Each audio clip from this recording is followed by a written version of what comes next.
Pues esa es muy buena pregunta. Es muy buena pregunta. Es una ley, no hay ningún otro país que tenga una ley general de cambio climático. Reino Unido tiene una, pero es un país desarrollado.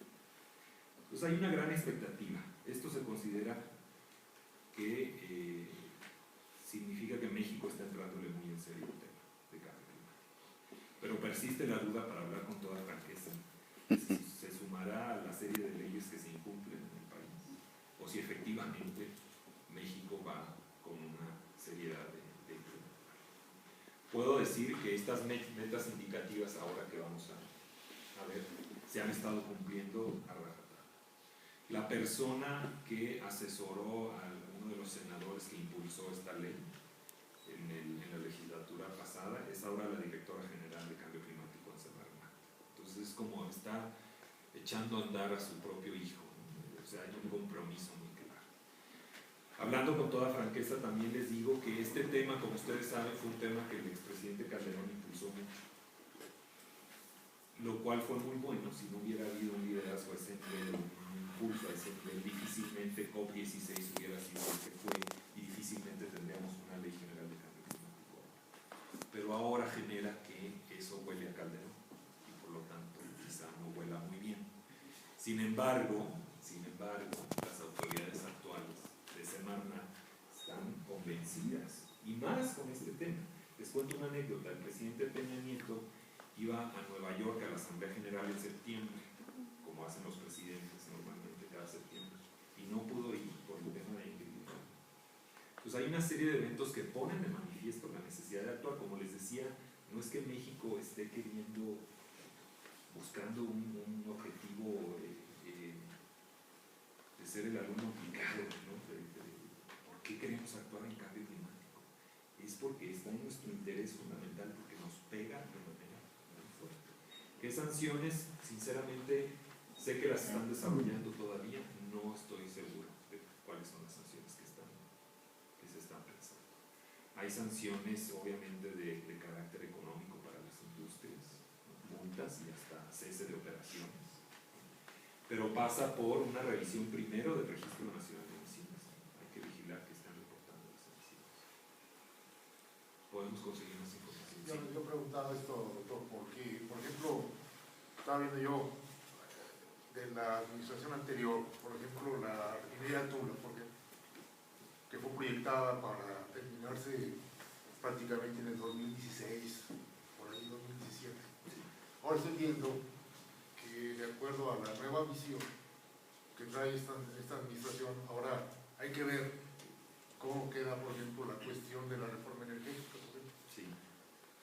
Yo aquí lo que pregunto a veces es de que, por ejemplo, en una administración se hace una visión específica de algo, llega otra administración y empiezan a cambiar las cosas.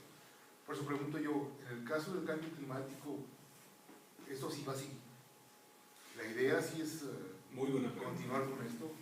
Muy buena pregunta, se la agradezco, porque precisamente el hecho de tener una ley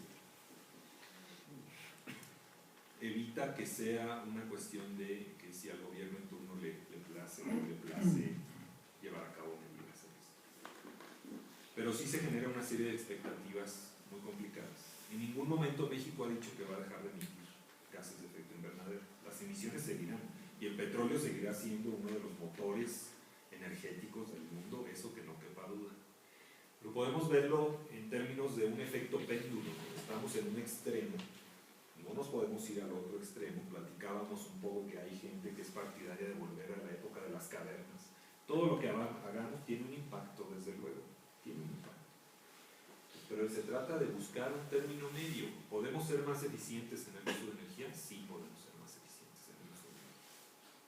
México tiene proyecciones del crecimiento del consumo energético muy interesantes y tiene metas muy concretas de erradicación de la pobreza. Que una casa no tenga luz eléctrica es un indicador elemental de pobreza en cualquier país. Tenemos que dotar de eso. Pero si lo hacemos con ciertas medidas de eficiencia energética, les puedo decir que ahora en la Estrategia Nacional de Energía, que seguramente ustedes conocen mejor que nosotros, y en la Estrategia Nacional de Cambio Climático se le va a apostar por el gas. Pues seguimos consumiendo hidrocarburos, pero el gas emite mucho menos dióxido de carbono que el petróleo. Por otro lado, escuchamos que estamos en la reforma energética promoviendo que haya inversión extranjera para poder extraer de los fondos marinos más petróleo. A México va a sacar más petróleo, sin lugar a dudas. También, vamos a la siguiente. Vean ustedes las metas indicativas que tienen aquí. Y quiero llegar a esta.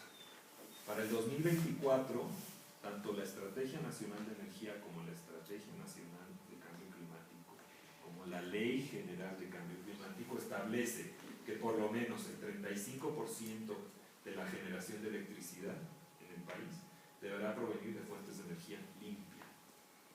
Y ahí energía limpia es un término que seguramente a ustedes les da mucho gusto.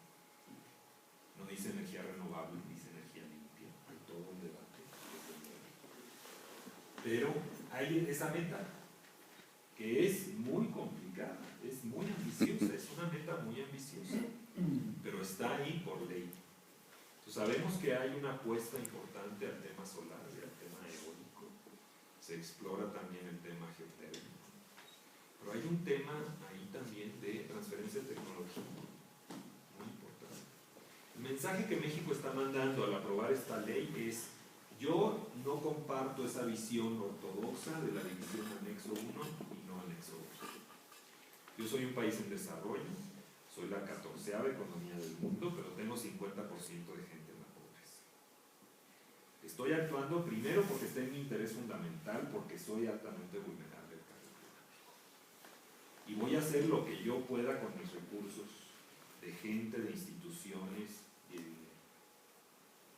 Pero también, si tengo cooperación, tanto en financiamiento como en tecnología, puedo hacer más. Las metas que establece la Ley General de Cambio Climático están claramente condicionadas al apoyo internacional. Lo que está haciendo el PEC, que se va a publicar en febrero, es decir, ¿qué puedo hacer yo solito, México? ¿Y qué puedo hacer con ayuda internacional? Doctor, en relación a este problema, en México sí tenemos algo que aportar a la solución. Yo soy investigador de ciencias ambientales y he estudiado el dióxido de carbono y lo he disociado excitándolo con ultrasonido y todo se ha publicado. Entonces en Canadá se interesan en mi trabajo, me preguntaban cuál es la energía de disociación. Le dije, esperen, voy a estudiarlo. Lo estudié, pero encontré que en el mundo no tenemos materiales puros. Siempre por el problema superficial energético atraen o rechazan. Les hice el estudio para 500 mililitros y ahí quedó, pero se puede. Mire, en Sudamérica hay una patente que se llama árbol ecológico. Bueno, el mío es árbol ecológico porque con ultrasonido disocio el dióxido de carbono. Por un lado queda el carbón, por otro lado el oxígeno, que es lo que hacen los árboles en la naturaleza. Entonces, estos trabajos se han publicado, nada más que hay un problema. También estudié el escape de los gases de los carros y resulta que es una combustión incompleta donde hay muchos hidrocarburos, y con la excitación que le hice con ultrasonido reacomodé las moléculas y formé metano. Oye, Abrego, yo te pediría que no se haga un diálogo, ¿sí? Pues sí. Por favor, si es una pregunta tenemos o algo, de acuerdo. Yo puedo aportar eso y se ha publicado todo. Muy bien. Vean ustedes entonces cómo marca la ley varias fechas perentorias, ¿no? Se creó el Fondo para el Cambio Climático Nacional. En 2013 se le agrega la parte de cambio climático al INE, se publica la estrategia nacional y ya hay un borrador de este programa especial de cambio climático que les digo traduce a metas concretas para este sexenio las acciones que vamos a hacer. En 2020 la meta que tenemos y que habíamos registrado en Cancún, ¿se acuerdan? Con este esquema de registro voluntario, aquí en la ley ya se hace por ley, se establece que vamos a reducir 30% de las emisiones para el 2020. En 2024 el 35% de electricidad de fuentes renovables. Y para el 2050 nuestra meta de largo plazo es reducir 50% de las emisiones de gases de efecto invernadero con respecto a las que emitimos en el año 2000. Luego hay una meta que no tiene plazo, que es una tasa cero de deforestación. Usted lo mencionó ahora, el papel que juegan los árboles, ¿no? Que sin embargo en un país como México y en muchos otros hemos tenido durante muchas décadas incentivos perversos desde esta perspectiva, ¿no? Donde se ha motivado la tala para crear campos para alimentar al ganado, por ejemplo,